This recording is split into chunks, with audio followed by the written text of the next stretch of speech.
I know what we're going to do, and without getting too much into it schematically, I mean, we'll do some different things. I laughed. I told Coach Rick on the interview. I said, "Geez," I said, "Coach, you set a NC2A record for being a punt safe." He laughed too. But we'll do some different things, and we'll get after it. Have you seen film of Isaiah McKenzie? I have. Do you like the potential there for your two units? Oh yeah, he's very dynamic, very electric. So, I mean, when you have an offense like Georgia that's been so prolific, I guess a lot of the temptation is don't try to, don't ruin that when you're on punt and kick return. Yeah, just get the ball back to the offense, sure. So how do you blend that with the idea to not be in punt safe all the time? I think it's another it's an offensive play when you're returning a punt. So when in doing that, you gotta attack. You want to attack, and you want to use their rules in their punt protection against them, and you want to try and capitalize on that, and you want to also be able to attack, and you want to be able to block punts.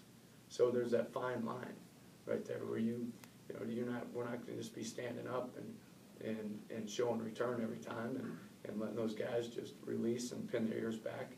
We're going to come and we're going to block some punts, and we're also going to make them account for us and use their protection against us to set up our returns. Is it an interesting dynamic when you are on a defensive staff that's completely new, and yet there's not a new head coach? Mm-hmm. Like there wasn't a whole staff overhaul except on your side. What's that been like working with some new faces, and how's that meshed so far? I kind of went through it last year at SC, other than Ed Orgeron, who was the one guy who was remaining from the staff before.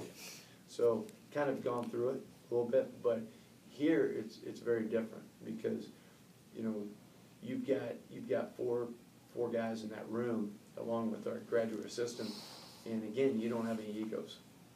I mean, you've got guys who it's really a fun group to be around, and really some really good teachers. And I hit on it earlier. I think that this day and age that really gets lost.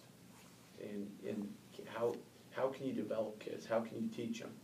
How fundamentally when they put on that tape, how do they look?